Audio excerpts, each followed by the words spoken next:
You think you're something now? You're nothing. You were nothing when we took you in, and you're nothing now.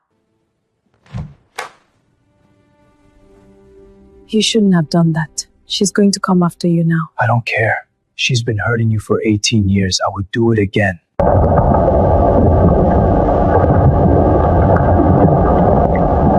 Let the next show begin. Now that her protector was out of the way, let's see how Melissa survived this. Melissa closed her eyes and let herself breathe. For a moment, she was 8 years old again, running through a market with her mother, laughing at nothing, everything simple, everything safe. But her mother was gone. The boy she had tried to save was gone. And she was here, in this world of power and wealth and lies, pretending to be someone she wasn't. Are you okay? The voice came from behind her, low and warm, and Melissa's eyes snapped open. She turned, and her breath caught in her throat. He was tall, broad-shouldered, his face sharp and handsome in a way that made Melissa's heart stutter. His black hair was slicked back, revealing high cheekbones and a jaw that could cut glass. And his eyes, dark, intense, focused entirely on her. "I'm sorry," he said, and his voice was deep, smooth. "I didn't mean to intrude. I saw you from my window up there and I wanted to make sure you were all right." Melissa found her voice. "I'm fine. Just needed some air." He nodded slowly, but he didn't leave. He walked closer, his footsteps soft on the marble, and sat down on the edge of the pool, a few feet away from her. "Parties like that can be overwhelming," he said. "All those people, all that noise. Sometimes you just need a moment to breathe." Melissa looked at him, at the way the pool lights played across his face, and something stirred in her chest. Something she hadn't felt in a long time. They sat in silence for a moment, the water lapping softly at the edge of the pool. "I'm Lion," he said finally. "Melissa." He smiled, soft, warm smile that made her heart do strange things. "Nice to meet you, Melissa. Even if it is at a party neither of us wants to be at." She laughed, and the sound surprised her. It had been so long since she had laughed like that. "Nice to meet you too, Lion. I think I need to go." Melissa had just left the pool area, her conversation with Lion still echoing in her mind, when she heard the voice. Well, look who decided to come back." She froze. Tiara was standing in the corridor ahead of her, flanked by two large men in dark suits. "Tiara." Melissa's voice was calm, but her heart was racing. "I'm not in the mood for your games tonight. Whatever you have to say, save it for another time." "Oh, I don't want to talk." Tiara stepped forward, her heels clicking on the marble floor. "I've been waiting for this moment for a long time. Watching you prance around like you belong here. Like you're one of us." Melissa stood her ground. "I don't know what you're talking about. You think I don't see it?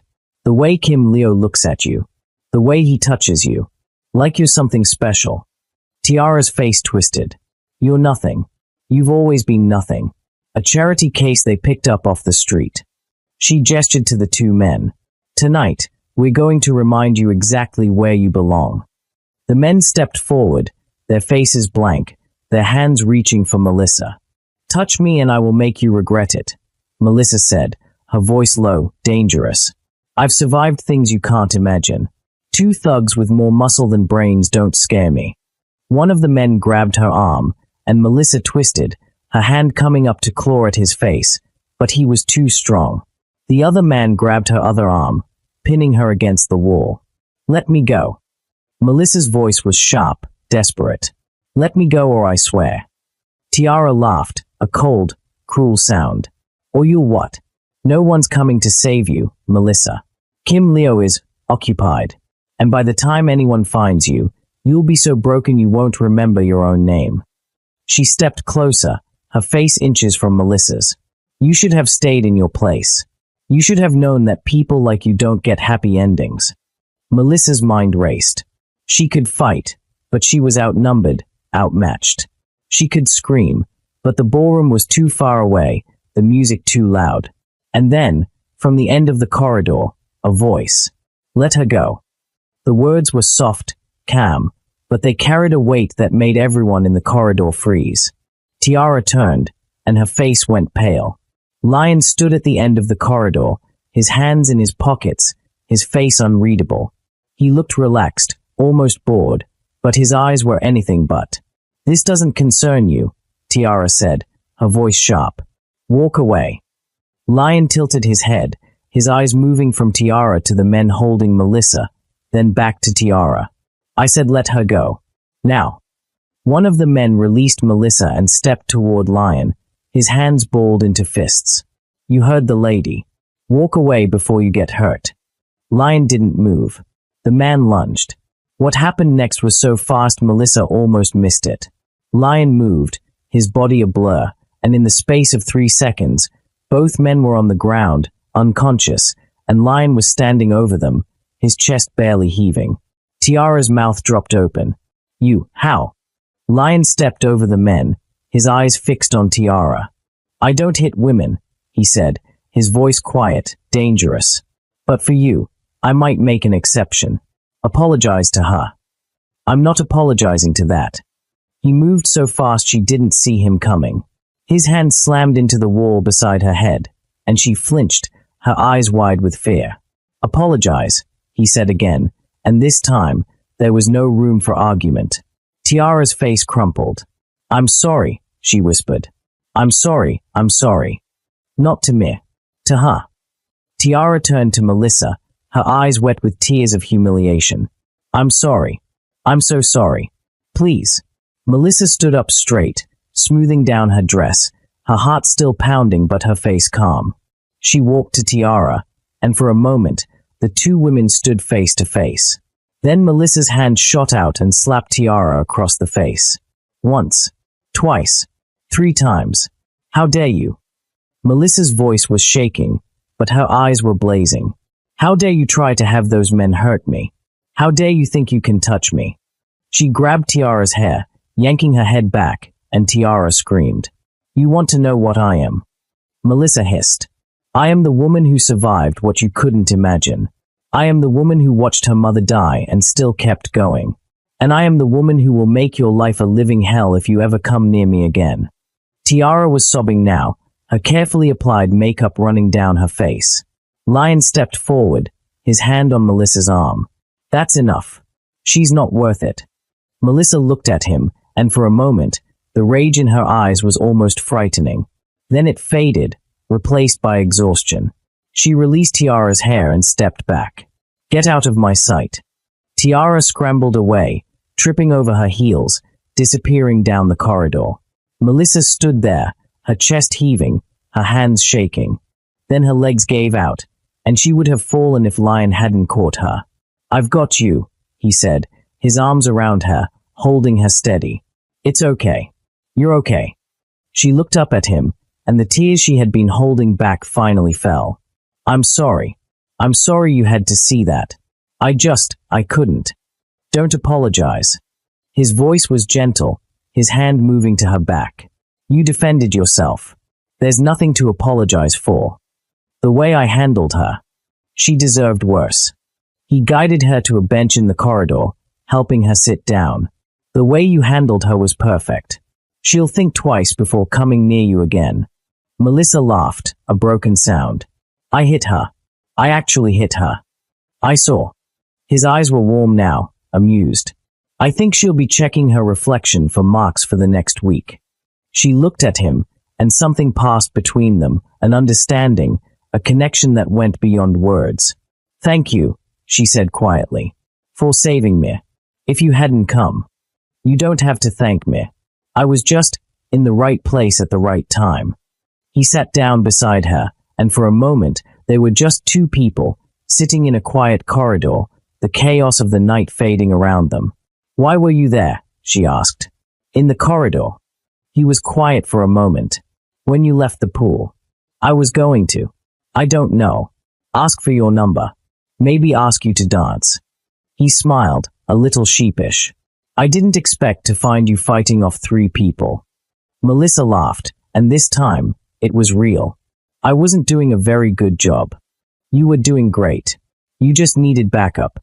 She looked at him, at the sharp lines of his face, the intensity in his eyes, and she felt something she hadn't felt in years. Safe. Seen. They sat in silence for a moment, and then Melissa shivered. Without a word, Lion picked his jacket and draped it over her shoulders. The warmth of it, the smell of him, clean and masculine, something like cedar and rain, wrapped around her. "You didn't have to do that," she said. "You were cold." She looked up at him, and their faces were so close she could see the flecks of gold in his dark eyes. "Lion," she whispered. "Yes." She didn't know what she was going to say. His face was so close, his eyes so intense, and she found herself leaning toward him, her body moving without her permission. His hand came up to cup her face, his thumb brushing her cheekbone. "Melissa." She held her breath. Then his phone buzzed, loud and insistent, shattering the moment. He pulled back, his jaw tightening, and pulled the phone from his pocket. He glanced at the screen, and his expression changed, became harder, more focused. "I have to go," he said, and there was regret in his voice. "Something's come up." "Of course." Melissa pulled herself together, handing him back his jacket. "Thank you. For everything." He stood, looking down at her with an expression she couldn't read. "Will I see you again?" "I don't know." "I hope so." He stepped back, and for a moment, she thought he was going to say something else. Then he turned and walked away, disappearing into the darkness of the corridor. Melissa sat there for a long time, her heart pounding, her skin still warm where he had touched her. She didn't know who Lion Kang was. She didn't know where he had come from or what he wanted. But she knew, with a certainty that scared her, that her life had just changed. For the 3 days of the event, Melissa and Lion were inseparable. They talked. They laughed. They walked through the forest, sat by the lake, watched the stars. Kim Leo noticed. He didn't like it. He found them by the lake. He had been looking for Melissa all morning. When he saw her sitting beside Lion, their shoulders touching, her head tilted toward him like she was listening to something important, something in his chest tightened. "Melissa." His voice was sharp. She looked up, smiled. "Kim Leo. There you are. We were just talking about. Can I talk to you?" He didn't look at Lion. She hesitated. Then she stood. "I'll be right back." She walked toward him, and he grabbed her arm, pulled her away from the dock. "What are you doing?" he hissed. "What do you mean?" "With him." He jerked his head toward Lion. "You've been with him for 3 days. Every time I look for you, you're with him. He's my friend." "Friend?" Kim Leo laughed, but there was no humor in it. "You think I don't see the way he looks at you? The way you look at him?" Melissa pulled her arm free. "Kim Leo, you're being ridiculous." "Am I?" He stepped closer, lowered his voice. "I've waited for you for years, Melissa. And now some stranger shows up and you're ready to throw all of that away." She looked at him, really looked, at the desperation in his eyes, the fear. "I'm not throwing anything away," she said quietly. "But I'm not something you can wait for. I'm not a prize you win at the end of a race." He flinched like she had hit him. "I didn't mean." "I know what you meant." Her voice was gentle, but firm. "I care about you, Kim Leo. You're the closest thing to family I have in this house. But I can't be what you want me to be." He stood there, his hands at his sides, his face pale. "Why?" "Because of him. Because of me." She touched his arm. "Because I spent my whole life being what other people wanted me to be. Quiet, invisible, grateful, and I'm tired." She walked back to the dock, sat down beside Lion. Kim Leo watched her go. Something in his chest cracked. Clouds rolled in from the mountains. The wind picked up. The pilot announced that flights were grounded. The only way out was by boat. Kim Leo found Melissa in the main hall. "We'll take the same boat. I already arranged it." She nodded. "I'll get my things." He watched her go. She was walking back to the dock when Lion appeared beside her. "Will you join my boat? I would really love your company," he asked. She glanced at him. "Okay." She brought out her phone. "I will text Kim Leo." Tiara was beside Kim Leo, her hand on his arm. "Such a shame about the weather," she said. "But maybe it's for the best. A boat ride together. Just the two of us." He pulled his arm away. We're not taking the same boat. Melissa and I. Melissa already left. What? Tiara smiled. She left with that man. They are already at the dock. Kim Leo's face went white. He turned and ran. He saw their boat pulling away. Saw Melissa's face turn toward the shore. He stood there, chest heaving, as the boat disappeared into the mist. Tiara appeared beside him. Her hand slipped into his. Don't worry, she said softly. She'll be fine. He pulled his hand away. But she didn't move. It started fine. And then the storm came. The water changed texture, from smooth to violent in the space of 10 minutes. The boat pitched. Spray hit the deck in sheets. Melissa grabbed the side railing and held. Then something hit them from below. The boat lurched sideways and Lion moved without thinking. He threw his body in front of hers before Melissa even processed what was happening. The boat's metal lip caught him across the side as they went over. They hit the water together. Cold. Dark. The same cold. The same dark that lived in Melissa's bones from 18 years ago. He was losing blood. She could see it in the water around him, dark blooming clouds. And he was going under. He couldn't swim. Melissa grabbed him. She was strong from years of swimming, years of refusing to be afraid of water, of proving to herself that it hadn't won. She grabbed him and pulled him up and kept his face above the surface. His eyes flickered open, clouded with pain. He looked at her face and something moved through him that was more than pain. Something older. Why does she remind me of? She pressed her lips to his, breathing for him, the same way she had once before, in a different river, in a different lifetime. His eyes opened fully for just a second. The same thing happened that had happened when he was 10 years old in cold, dark water. He saw her face, and he remembered everything. His mother's voice, his grandmother's hands, the car, the fire, the cliff, the small girl with the pendant who had breathed life into him once before, who had given him her pendant, who had been swallowed by the water while he survived. It was her. Boats reached them. People pulled them up. Kim Leo was waiting on the shore when they brought Melissa in. He ran to her, pulling off his jacket, wrapping it around her shoulders. Are you okay? Are you hurt? She was shaking. Her lips were blue, but her eyes were on the other boat, where Lion was being loaded onto a stretcher. He's bleeding, she said. He shielded me. The debris, it cut him. The doctors will take care of him. I need to go with him. Melissa. She pulled away, walked to Lion's boat, climbed in, sat beside him, held his hand. I'm here, she said. I'm here. His eyes were closed, but his hand tightened around hers. Kim Leo stood on the shore, watching her leave. Tiara slipped her hand into his. She's gone, she said softly. It's just us now. He didn't pull away this time. The hospital discharged him faster than Melissa thought was wise. He has private doctors. One of his men said to her, in a tone that meant this is not your concern. She looked at Lion on the hospital bed. He looked at her. You should go home, he said. You're still bleeding through that bandage. My men will. Your men were not in that water with you. She sat down in the chair beside his bed and crossed her legs. I'll go when the doctor says you're fine. He looked at her for a long moment, then looked away. Like if he kept looking he might say something he wasn't ready to say. He was discharged in the evening. His men brought the car.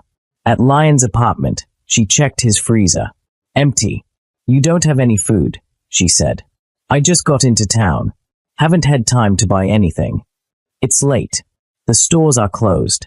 She looked at what little he had. I'll make do. Tomorrow, we'll go shopping. You don't have to. I want to. She set his bed. Set hers on the floor. You can stay on the bed, he said. I'm fine on the floor. Melissa. No. You're injured. You need rest. He sighed. Didn't argue. That night, she heard him threshing, crying out. She was beside him in an instant, pulled him into her arms, held him. It's okay, she whispered. It's okay. I'm here. He held her, his face buried in her hair. His breathing slowly steadied. I saw her, he said. My mother. She was calling for me. It was just a dream. It felt real. She held him tighter. I know. He fell asleep in her arms. She didn't move. In the morning, she woke to find him watching her. She felt her cheeks warm. What? You said you were fine on the floor. I was. Somehow you ended up in my arms. She sat up quickly. I heard you crying out. I couldn't leave you. He smiled and stayed the whole night. I didn't want you to have another nightmare. He looked at her. You could be a serial killer, you know. She laughed. I saved your life. Fair point. He sat up, winced. But I saved yours too. At the estate. So we're even. Even. He grinned. I saved your life. You saved mine. We're even. That means you can stop worrying about me now. Her stomach grumbled. Loud. He laughed. Reached for his phone. I'll call my men. They can bring whatever you want. She grabbed his phone. No. No. I know you're wealthy. But I prefer buying things myself. He looked at her. Okay. Let's go. You're recovering. I'm fine. You almost died yesterday. I've almost died a lot of times. He stood up. I'm still here. At the grocery store, she picked vegetables. Ordered him to carry things. Made him follow her through every aisle. You're very bossy for someone who's supposed to be taking care of me, he said. I'm taking care of you by making sure you eat properly. Now hold this. I'm injured. You're fine. He pulled out his phone. Started filming. What are you doing? Documenting this. The moment you made a recovering man carry your groceries. She snatched at the phone. He pulled it away. Give me that. No. This is evidence. Melissa's grocery store tyranny. I'm sending it to my men. They'll be very interested in this footage. She threw a package of noodles at him. He ducked. The noodles landed on the floor. Now look what you made me do, she said, laughing. He was laughing too. I didn't make you do anything. You have terrible aim. I have excellent aim. You moved. You missed. She grabbed another package. Try me. He held up his hands. Okay. Truce. She put the package back. Picked up the one on the floor. You're paying for this. Obviously. Back at his apartment, she cooked. He watched. When she served him, he took a bite. Chewed. Took another bite. Well, she asked. Not bad. Not bad. She grabbed a pillow. I slaved over this stove for an hour. I picked every vegetable myself. I carried them myself. You made me carry them. You're recovering. You need the exercise. He grinned. Licked his spoon. Seriously, though. Not bad. She threw the pillow at him. He caught it. Threw it back. She threw another pillow. He dodged. It hit the lamp. The lamp wobbled. Your lamp, she said. Forget the lamp. He grabbed a pillow. You started this. He threw it. She ducked. It hit the wall. Feathers exploded. She was laughing so hard she couldn't breathe. He was laughing too. The room was a mess. Feathers everywhere. Pillowcases on the floor. He caught her. Pulled her close. They were both breathing hard. His face was inches from hers. Her heart pounded. You make me laugh, he said. Do you know how long it's been since I laughed like that? She couldn't speak. Couldn't move. Lion. He kissed her. She kissed him back. The world stopped. The room disappeared. There was nothing but his lips on hers, his hands in her hair, her heart beating so loud she was sure he could hear it. Then he pulled away. Melissa, he said, his voice rough. I. Her phone buzzed. Kim Leo. Again. She ignored it. But the moment was broken. She stepped back. I should go. Don't. I have to. He watched her go. Seo Yun was in the living room when Melissa came through the door. She was sitting in the center of the white sofa like she was holding court. Like the room was hers because she had decided it was. Where, Seo Yun said, without looking up from her phone, have you been? Melissa kept walking. Melissa. She stopped. Turned. Seo Yun set the phone down and looked at her with that expression she had perfected over years, contempt dressed up as concern. You disappear since yesterday without proper explanation. You think this house has no rules. This is the president's home. You are a guest here. An adopted guest. She let that word sit. I have never understood what my husband sees in you. What possessed him to take in a random girl from a river. She stood slowly. But I have tolerated it. For years. I have been patient. And I am telling you now, Melissa, you need to remember your place. Before I remind you of it myself. Remember you are nothing. Whoever birthed you is nothing. Melissa looked at her. She had heard this speech in 100 forms. In different rooms. Different dresses. Different hours. Always the same music underneath. You are nothing. You belong nowhere. She breathed in. You can say what you want about me, Melissa said, very clearly. About my choices, my behavior, my manners, whatever you want. But the next time you mention my parents, her voice dropped. Just slightly. But in that drop was something Seo Yun could feel in her spine. I will stop being as measured as I am now. I have shown you respect. I will continue to show you respect. But you will show me the same. That is not a request. Seo Yun's eyes narrowed. Melissa walked past her. Up the stairs. To her room. She closed the door. Leaned against it. Let out a long, long breath. She lay on the bed and looked at the ceiling. The kiss found her before she could stop it. The way he had looked at her after. The nightmare. His arms. What if he hadn't stopped, she thought. Then she heard the knock. Kim Leo. He didn't wait to be invited. He pushed the door open and stood in the frame, his brown hair disheveled, his jaw tight. You stayed at his place, he said. Good evening to you too. The whole night, Melissa. He was injured, Leo. She sat up. He shielded me with his body on that boat.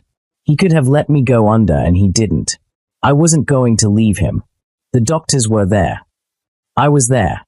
He stepped closer, and his eyes moved over her, taking her in. You smell like him. Melissa's heart stopped. What? Your dress. It smells like a man.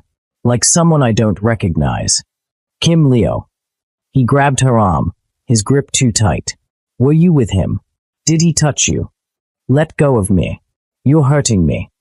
He didn't let go. His face was close to hers, his eyes dark with something that looked like jealousy and fear. I've been waiting for you for 8 years, he said, his voice low. 8 years of watching you, wanting you, waiting for you to see me. And now some stranger. Kim Leo, you're scaring me. He stopped. His grip loosened. He looked at her face, at the fear in her eyes, and something in him seemed to break. I'm sorry.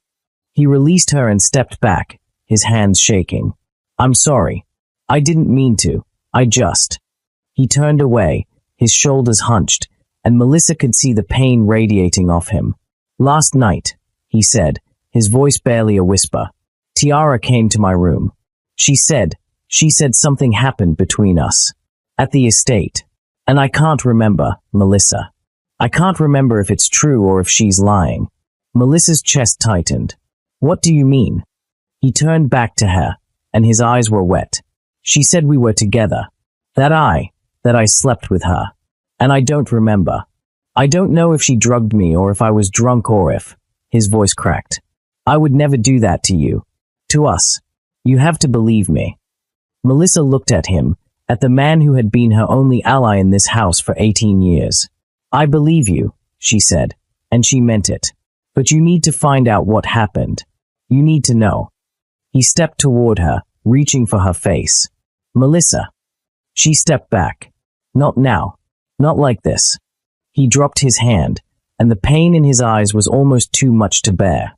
Okay, he said quietly. Okay. He left without looking back. Melissa stood in the middle of her room, her heart aching, her mind spinning. She thought about Lion, about the way he had looked at her, the way he had held her. And she thought about Kim Leo, about the years of friendship, of protection, of unspoken feelings that had finally been spoken. She didn't know what to do. She didn't know who to trust. She only knew that her life, already complicated, was about to become a lot more complicated. Lion sat in his apartment, the evidence spread out before him. His men had been thorough. They had tracked down every report, every witness, every detail of the crash that had killed his mother. And they had found something. The car was tampered with, his lead investigator said over the phone. The brakes were cut. The steering column was damaged. Someone wanted that car to crash. Who? That's the thing. The official report says it was an accident. Mechanical failure. But our sources say there was an investigation, and it was shut down.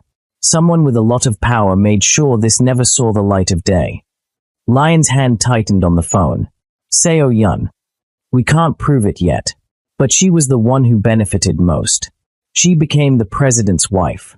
Her son became the heir. If your mother and you had survived, none of that would have happened. Lion stared at the photograph of his mother. I need proof. Do you hear me?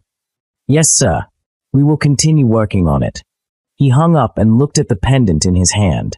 For 18 years, he had worn this chain, had carried it with him across the world. He had never known where it came from. Now he knew. It had belonged to her. To Melissa. He needed to find out. If she was truly the one to clear any doubt. You've been dead for 18 years, he said to himself. Time to come back to life. The mansion was quiet when he arrived. The gates opened. The guards stepped aside. They didn't know who he was. But something in his face made them move. He walked through the front door. The foyer was marble and gold, chandeliers glittering overhead. Voices came from the living room. He followed them. The president sat in the center of the room, a glass of whiskey in his hand. Seo Yun sat beside him, perfect as always, her hair arranged, her dress expensive, her smile in place. Kim Leo stood by the window, looking out at nothing. Tiara perched on the arm of a chair, her wine-colored hair falling over her shoulder. And Melissa. She was standing by the fireplace, her hands wrapped around a cup of tea, her face turned toward the window. She looked tired. Lion stepped into the room. Every head turned. The president's glass stopped halfway to his mouth. Seo Yun's smile froze. Kim Leo's hands clenched at his sides. Tiara's eyes went wide. And Melissa's face went through something. Shock. Recognition. And something else. Something that looked like hope. Lion, she said quickly, stepping forward. You're here. You're here to see me. I told you to come. He's my friend, everyone. He's just here to see me. Kim Leo's jaw tightened. Tiara's eyes narrowed. Lion looked at Melissa. At the lie she was trying to build, the shield she was trying to throw around him. He shook his head. I'm not here to see you, he said. His voice was calm. Steady. I'm here to tell them who I am. Melissa's hand went to her chest. What was he talking about? I am the president's son, Lion said. I am the boy who died in that car crash 18 years ago. The room went silent. Seo Yun's hand shook. The wine glass in her fingers trembled. Red liquid sloshed against the crystal. The president set down his glass. Slowly. Carefully. His face was pale. What nonsense is this? He said. His voice was low. Dangerous. Who are you? Who sent you here? Lion stepped forward. No one sent me. I came because I finally know the truth. I didn't die that night. I lost my memory. I was taken to America by my grandmother and raised there. She hid me to keep me safe. Hid you? Seo Yun's voice was sharp. Too sharp. From what?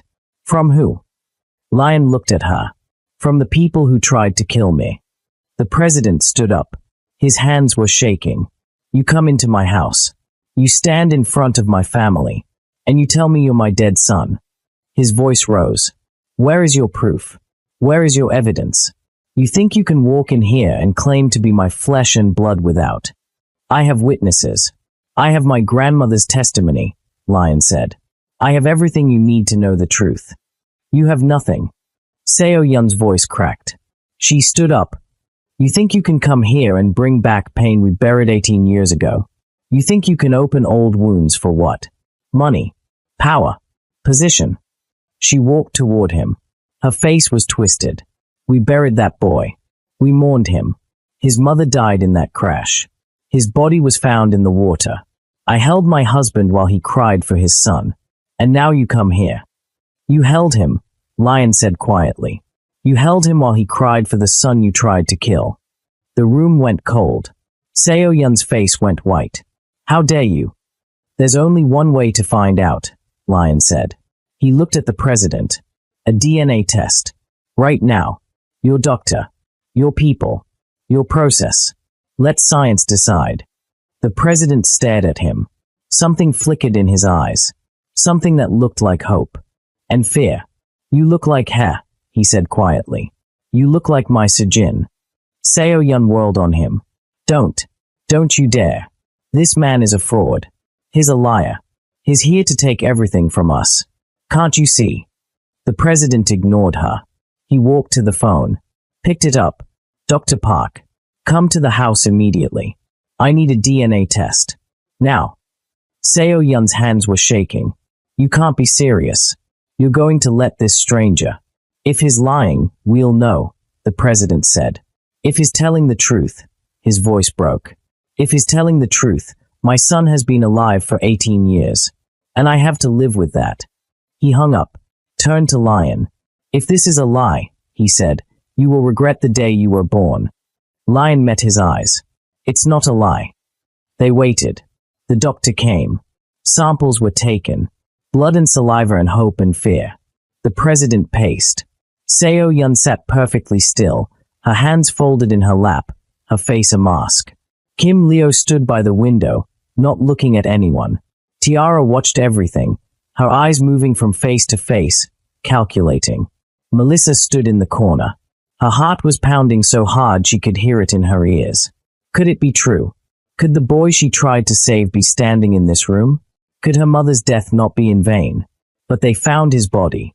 They found a boy in the water but never found the pendant. Unless they found the wrong boy. Her heart pounded.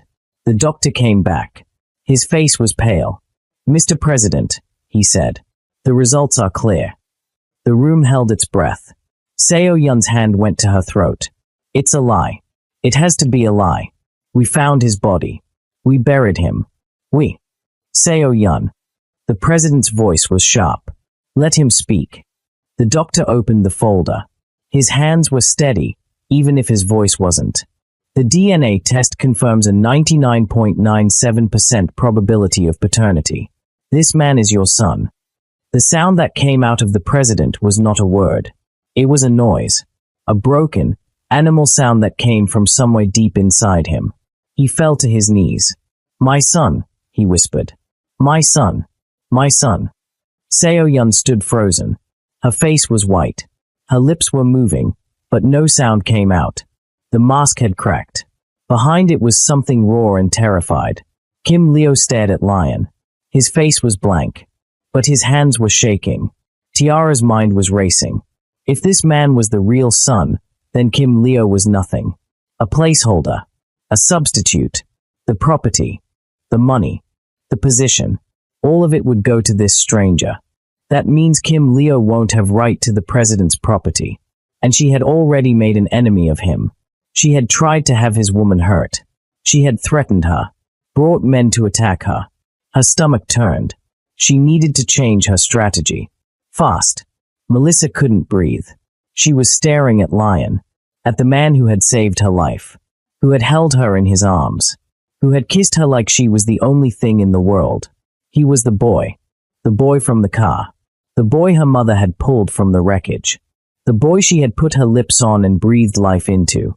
He was alive. He had been alive all along. Tears poured down her face. The president was on his feet. He grabbed Lion. Pulled him into his arms. Held him like he was afraid he would disappear. My boy, he sobbed. My boy. I thought I lost you. I thought you were gone. I thought, his voice broke. I'm sorry. I'm so sorry I wasn't there. I'm sorry I didn't protect you. I'm sorry I didn't know. Lion stood still. His arms hung at his sides. His face was calm, but his eyes were wet. I'm here now, he said quietly. The president pulled back, looked at his face, touched his cheek. You look like her. You look so much like her. Your mother. She would be so proud. She would be so. I know, Lion said. Seo Yun moved. Her legs were shaking. I need to lie down. I need to. She walked toward the door. Her steps were unsteady. Her hands were shaking. Lion watched her go. She was going to make a move. He could feel it. The panic in her eyes. The fear. She had thought she had won 18 years ago. She had thought the boy was dead. She had built her life on that lie. Now it was crumbling. He would wait. Let her think she was safe. Let her make the first move. Then he would crush her. In her room, Seo Yun closed the door. Leaned against it. Her hands were shaking so hard she couldn't breathe. She grabbed her phone. Dialed with shaking fingers. The voice on the other end answered. Yes. You said you finished the job, she hissed. You said the boy was dead. You said no one survived. He was in the water. I saw him go under. The current. He's alive. He's standing in my house. He's talking to my husband. He knows. He knows everything. The voice was quiet. What do you want me to do? Seo Yun's hands tightened on the phone. Finish it. Finish what you started 18 years ago. But wait. Wait a while. If anything happens to him now, they'll know. They'll trace it back to me. How long? I don't know. A week. 2. Make it look like an accident. Like the first time. She hung up. Threw the phone on the bed. Stared at her reflection in the mirror. Her hands were still shaking. Downstairs, the president wouldn't let Lion go. He held his arm like he was afraid he would disappear. He talked and talked, words pouring out of him like water from a broken dam. Your mother, he said. She was the most beautiful woman I ever saw. The kindest. The gentlest. When she died, I thought I would die too. I thought, his voice broke. I thought I lost everything. I lost her. I lost you. I had nothing. He looked at Seo Yun's empty chair. At Kim Leo, standing by the window, his face blank. I tried to move on. I tried to be happy. But I never forgot her. I never forgot either of you, he said quietly. Lion looked at his father. At the man who had been deceived. Who had mourned a son who wasn't dead. Who had let a murderer into his house. Into his bed. She would want you to be happy, Lion said. It was the only thing he could say. The president's face crumpled. He pulled Lion into his arms again. The president turned to the staff. The finest room. The master suite. No, the family suite. The one next to mine. I want it prepared. Fresh linens. Fresh flowers. Everything. He looked at Lion. You're not leaving. Not ever again. You're staying here. With me. Where you belong. Lion nodded. But his eyes found Melissa. She was still in the corner. Still crying. Still staring at him like he was a ghost. He would find her later. He would tell her everything. He would hold her and let her cry and promise her that her mother's death had not been in vain. But first, he had to let his father hold him. First, he had to let the man who had been mourning for 18 years finally breathe. To be continued. What happens next? And don't forget to like and subscribe so you don't miss the next episode. Trust me, you don't want to miss what happens next.